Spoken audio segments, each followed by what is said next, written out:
what's up? Hello, it's Katie Colson here. Welcome back to my channel. And this is the third month in a row. I give you the bare minimum, and the pride I feel for myself is immense. This is my third Wrap Up TBR in a row. I literally don't know who she is, okay? You know why I also don't know who she is? Why do I look like this? Well, let me tell you. I put on my makeup 2 different times. Yeah, I washed my face, put on my makeup, scrubbed it all off, washed my face, put my makeup on again, and scrubbed it all off. And then I just went and put on some lip gloss and said, that's gonna be it. That's gonna be it, okay? We're gonna act like we're in middle school, and the only thing our mom will let us wear is lip gloss that we got in like a 15-pack that are all, look like they're different colors, but are actually all clear and all have a super strong smell and are vaguely like sugary, so we end up kind of licking it off and eating it. Even though that was such a drawn out metaphor, I feel like every single person can relate to that. Anyway, the thing that happened with my makeup is I put on my primer and then I put on my concealer and my foundation.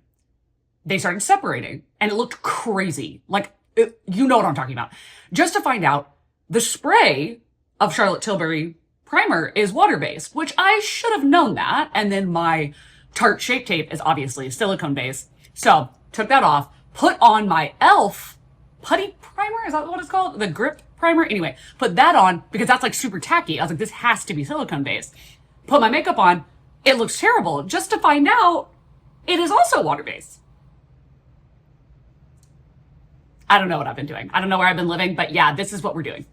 This is what we're living with. And honestly, you do not need to wear makeup on your channel, in your life, to work, to school, anywhere, but I like to for sit down videos because I just think it looks so cute.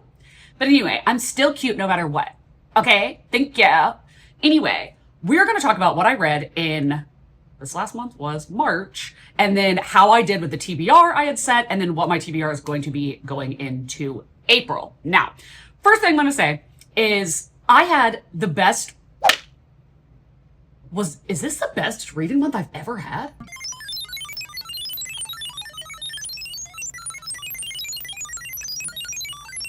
Is it? It might be. The only thing is I always think 2020, like nothing could beat 2020. Well, obviously because, you know, there was lockdown and I was reading the best books of all time. But this month, I feel like this has to be my best reading month ever because not only I read 5 books, 3 of them are 5 stars, but 3 of them are absolutely going on my favorites of the year. They're I do not know what will have to have happened in the next months, like 9 months, for me to not have these be in the top 10. I don't see a world in which it can happen. Okay? So, in this, I gave 3 5 stars. I gave 1 3 and 1 3.5. That's pretty freaking good. That is pretty freaking good. Okay? And I have a lot of reading vlogs that are going to come for these and ones that I might do like a really in-depth video. Now, speaking of that in-depth video, I will let you know I did not, in fact, continue. Now, if you're new to this channel, hi, hello. But if you're new to this channel, I love Buddy. Okay, this is nothing against it. I was here last month. I'm still here. I will finish it. I don't know what my problem is. I think I spent so long not picking it up that now it feels like the bridge of gap between when I was reading it and now is too severe. And I'd have to like reread parts of it. Not that I don't know everything that happens, obviously, but because I want to do an in-depth video where I go over every single thing I think is actually happening in this book. So I just wanted to let you know. This did not get read. Not a single page of this was read in March. But the book that I was in the middle of, Out on a Limb by Hannah Bonham Young, I did in fact finish. It is my lowest rated of the month, but again, this is the best reading month of my freaking life, so that's pretty good. Honestly, maybe it should have been a 3.5, but no, it's a 3, okay? I enjoyed it. I thought it was sweet, cute. The main character, or the main character, the man, Beau? Oh my God, so sweet, so hot. Honestly, it's so unrealistic how nice he is that it took me out of the story. It did. Like, it's not saying that like, oh, there's no nice guys out there. There's no sweet men. No, that's not what I'm saying. This guy was like so nice and kind and generous and appreciative, grateful, rich, like that it was like too much. You know, still loved him. But the thing about this book is I didn't like the main character, the female. Was not a fan of her. It's a romance, okay, so there's not really a bunch of like plot, but it's supposed to be that they have a one night stand and then she gets pregnant and it's what are they going to do about it? You know, this and that and whatnot. Now, obviously, based on it being a romance, you know that he's incredibly sweet and kind and understanding. Okay. But the thing I loved, let's say the thing I loved first, the disability representation in this is so good. I mean, I don't have these disabilities, so I can't say whether the representation is good, but the disability talk was so in-depth and beautiful and funny at times and just lovely. And it was just such a beautiful thing for them to connect on and to understand each other on. And the relatability that they had to each other was really sweet. And I loved that. What I didn't like is that the main character, listen, I get it. She's been burned. Okay. She had a messed up past relationship, but there's needing to get through that. And then there's her absolute disillusionment with what reality is. It's one of those cases of a man is literally at your feet and you're saying, did you drop something? He must have dropped something. There's no. Girl, get up on your good foot. Good thing I didn't say that about him. Sorry. Yikes. She spends the entire book being purposely oblivious. That was annoying to me. But the man, fantastic. Also, if you really don't like talk of pregnancy, I don't think it would be physically possible for this book to have the quote, super pregnant and her belly more times than this book did. It's astronomical the amount of times that it's in the book. It had to absolutely be on every page. I listened to the audiobook, so I guess I can't speak, but it was a lot. So if you're not into that, you're definitely not going to be into this. But I've heard a lot of people that say they don't like the pregnancy trope, said this was this was the unicorn, I guess, for that. So yeah, I give it 3 stars. Parts of it I loved, Bo. Parts of it I didn't. Whatever the girl's character's name was, I do not remember. Don't like her. But would read something by this author in the future, I think. But then again, the repetition of the words, probably not. Yikes. Okay, anyway, I did read from my TBR, The Unworthy by Agustina Bastarrica. I love Tinder is the Flesh so much, and I love this cover. This is stunning. Now, I gave this a 3.5. Okay? Hear me out. You would never get me to believe that this author is the same author as Tinder is the Flesh if I was not holding this book in my hands. It's nothing like that. I do not understand, but not in like a horrible way. This writing is really beautiful. But it was so confusing. Like, I get why people say this is like Catherine House, which I love Catherine House. I gave that 5 stars, okay? Did I know what was happening? No. But in this, we really got lost in the sauce. Like, we never got out of the sauce. The sauce is the book. Do you know what I'm saying? The sauce is the plot, is the book. We're following a main character who is in this coven cult thing in the future where it seems like something has come through and wiped out like damn near everybody. And there's one guy and he's like the god, you know, and then a bunch of women that have different levels of ascension to like spirit godliness, you know, and they do terrible things to each other and to themselves to prove that they are worthy of ascending to these different levels, okay? And the people that are above them, do you even really want to be in those levels? Because there's some of the levels, like, they cut your tongue out. Some of them, like, they blind you. It's wild, okay? And then the highest level, nobody knows where they are. Nobody knows what's happening to them. Now, it was cryptic, but I did understand what was happening at the end. I did have to physically read it because I was like, what is going on? So for the main character perspective, I really liked that because I really like a kind of grungy, unlikable almost female main character where she wants what she wants and she's not going to hem and haw about it. She's like, I wish I could like do so-and-so like horrible thing to this other girl because I don't like her. I'm like, Okay. Honesty. I see it. I appreciate it. Thank you. And then also there's a lot of queer that happens in this book. And it's good. Gay! It's good.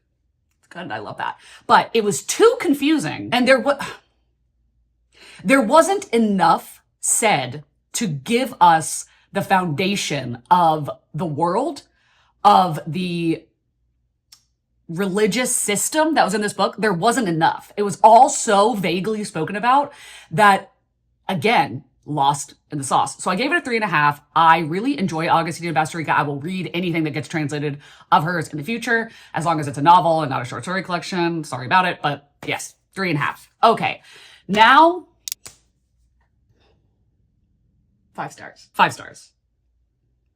These 3, I can't even put them in like an order because I can't put any of them over each other. I'm just gonna go based on how I have it stacked, okay? Don't Let the Forest In by C.G. Drews. This cover terrifies me. Editing me, I'm so sorry. I'm so sorry that you have to watch me hold this up. This genuinely freaks me out.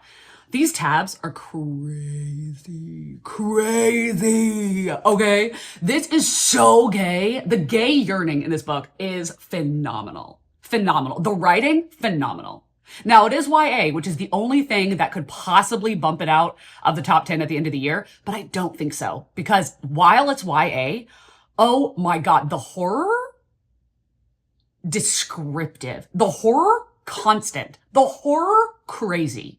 Okay? If you think the gay yearning is crazy, it's wild. Again, the writing, exquisite. Okay. We are following an asexual gay boy. Okay. Andrew is asexual and gay and in love with his best friend, Thomas Rye. They go to this school together and they're in seniors in high school. And Andrew is really obsessed with writing these really, really weird, dark, gothic fairy tales, like short little stories, okay?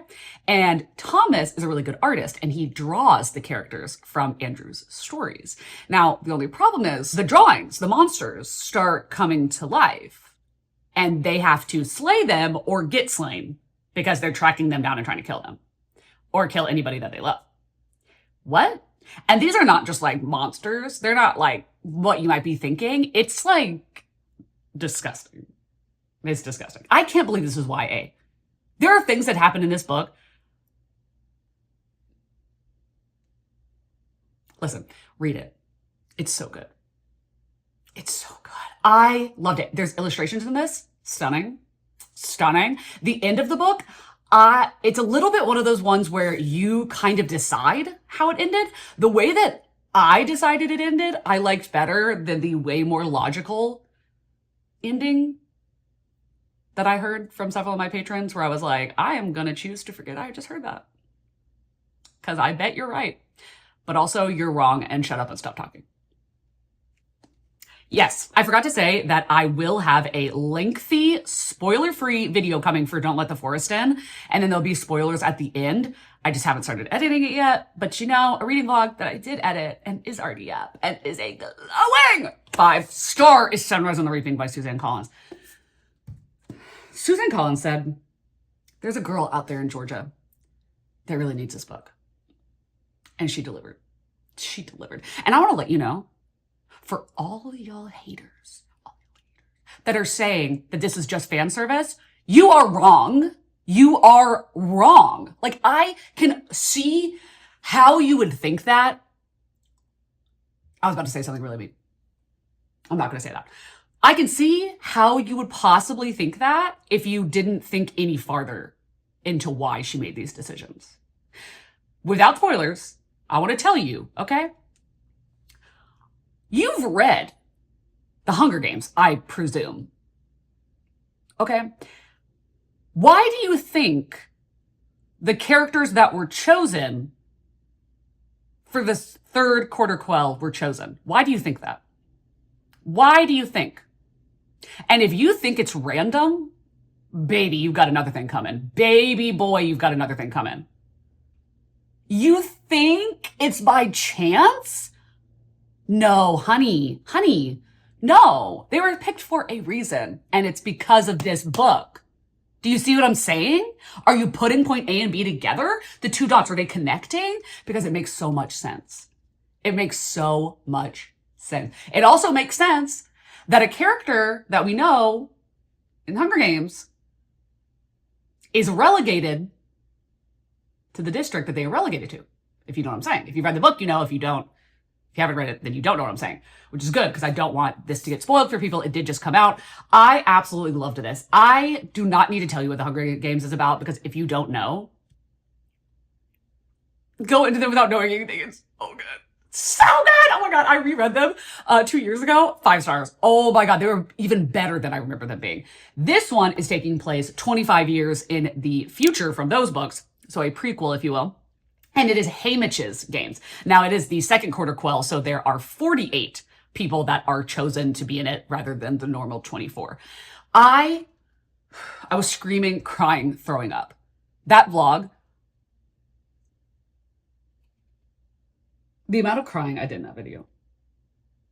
I was sobbing at the end, like actually sobbing. I was on 13-hour long reading sprints with my patrons. And they got to see those tears. Oh, they got to see a lot of tears. And it's still up. So if you want to watch me cry like a baby, join my Patreon. Cool. And then the last book, the next book. I mentioned it in last month's wrap up and said I'd already read it, but I'd read it technically in the first few days of March, and I was doing February's wrap up. But I said I was going to read it again because it was my Smut Salon pick for the month of March. And that is Interior Chinatown by Charles Yu. Oh my God. Okay. When I read it the first time, I gave it a 4.5 because I said that the ending wasn't as good as the beginning. Who was I? That I was so wrong. I was so unbelievably wrong. I listened to the audiobook for the first time, and then the second time I knew I had to physically read it. I knew I had to physically read it. I knew it when I was listening to the audiobook, but I didn't have the physical book yet. These tabs, this is Girls Gone Wild, tabs edition. Also, look at that. Is that not stunning? Oh my God. Beautiful. Oh, so pretty. This is also the second book that I've ever dog-eared, which, listen, if you want to be upset about that, dog-earing a book, and you're not upset that I write in my books, you might need to look at the man in the mirror, you know, because that's crazy. Like, that's crazy. Things that I was like, oh, this is my favorite page. The amount of dog ears this book has, plus the, what do you mean? And see, what's crazy is that the dog ears don't have tabs. Do you see how that's crazy? Like, if they need one, it's just this at the top. What do you mean? Why is nobody talking about this book? This won the National Book Award a few years ago, and I had never heard of it. I'm sorry, Charles Yu, we were all doing you a disservice, but if I can shove this down everybody's throat, I certainly will. It just got adapted last November into a 10-episode Hulu series that I just last night finished watching with my Patreon, and oh my, did we have the best time? Oh my God, it was so good. It was so good. If you've watched the show and you think, oh, well, I've already seen it, I don't want to read it, they're not, like, damn near nothing alike. I'm so serious. It's actually crazy how much happens in the show that does not happen in this. Like, the foundation of talking about the structural, everyday racism of Asian people in America is the foundation of this book and is the foundation of the Hulu series. That's it. That's it. I'm so serious. Like, almost nothing else is like it. And they're both fantastic. One of the best TV shows I've ever seen. One of the best books I've ever read. This, without a shadow of a doubt, is going in my top 5. Without a shadow of a doubt, this is one of the best books I've ever read. What is it about?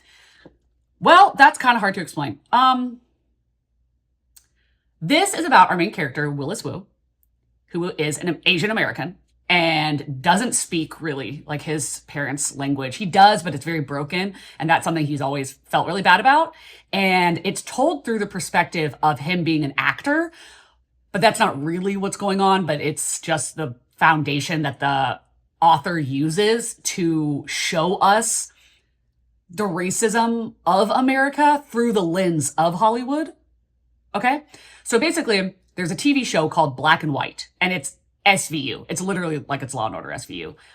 The references to SVU, there are so many of them, and I ate up every single one. And it is a black man and a white woman, and they're both like distractingly attractive. Okay? Which obviously that's so TV show-esque, but it's black and white, and our main character, Willis Wu, is said to be an actor, and he wants to get out of playing generic Asian man. But when he's on the set, no one can hear him. He doesn't have any lines. He can't step into the good light because the good light is only for black and white, and the bad lighting is for the yellow characters.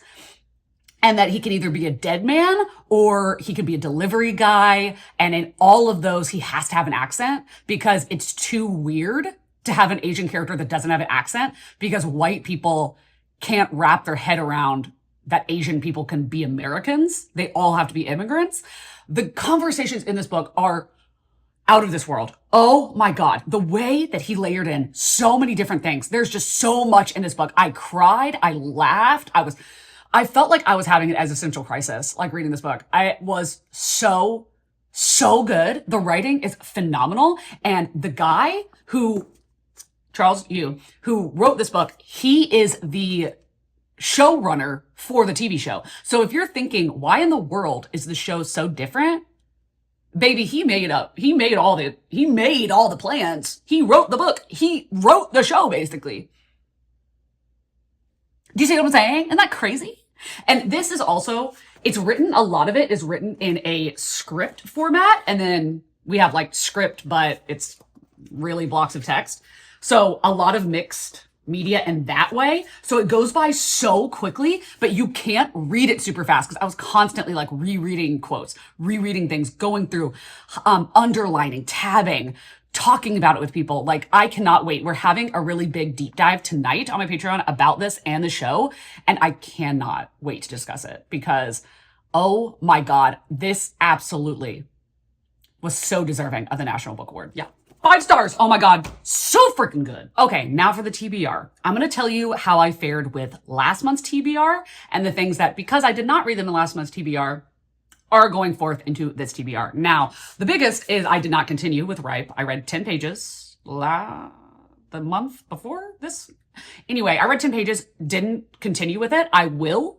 Hopefully it will happen this next month. I don't know what it's about. And honestly, I read the summary and it was like this woman and there's like a giant black hole that follows her around and I think is like a symbol for her depression. I don't know. Sure. I'll read it. I love the cover. Stunning. I did not read American Rapture, though I said I would. I did not. I did get the audiobook though, because I remember telling you that this was absolutely not going to happen. Why is it like this? Why does it look like that? If you have the actual book, you can know what I mean. But like, why is the writing so tiny and so close together? Like, why do you hate me? Why do you hate me? I don't understand. All I know about this is it's the author of Mayfly, and that's all I need to know. It's some sort of like zombie apocalypse, I believe. It's from Michaela. Cute. Okay, Sophie, a Catholic girl. American Gods meets The Last of Us. Okay, I mean, listen, I'm gonna read it. I loved Mayfly so much, and this cover is a beaut. Didn't continue with it. It's been over a year. It's been over a year, okay? And I can't remember how much of it I read, but then I picked it back up and read this much of it in February, I think. Did not continue. Want to. Didn't. Want to. Didn't. It may happen this month. It may. I did not read Bat Eater by Kylie Lee Baker, though I did say that I might not, because I might read this in May for the Pacific Islander Asian Heritage Month, which that might still happen, or I might bite the bullet and read it now because I want to so badly, and it's so pretty, and I love that. Okay, I don't know what this is about either. Wait, no, this is the one about the lady who cleans up crime scenes? Cora Zing is a crime scene cleaner, but the bloody messes don't bother her, not when she's already witnessed the most horrific thing possible, her sister being pushed in front of a train. I've read that, but it felt like the first time. Okay. The last physical book I have is this pre-order that I got, Blood on Her Tongue by Johanna von Veen. I did not read my Darling Dreadful thing, but I heard a lot of people say it was amazing and that the writing was gorgeous. See, that's enough space between this. Take note. I don't know what this is about. I think it's a Dracula-inspired thing, but queer. I believe. I literally don't know, but I know that this is my book club pick for this month on Patreon. And I'm very excited. And it's so great. So there's no audiobook for it, so I am going to be reading it with my eyeballs.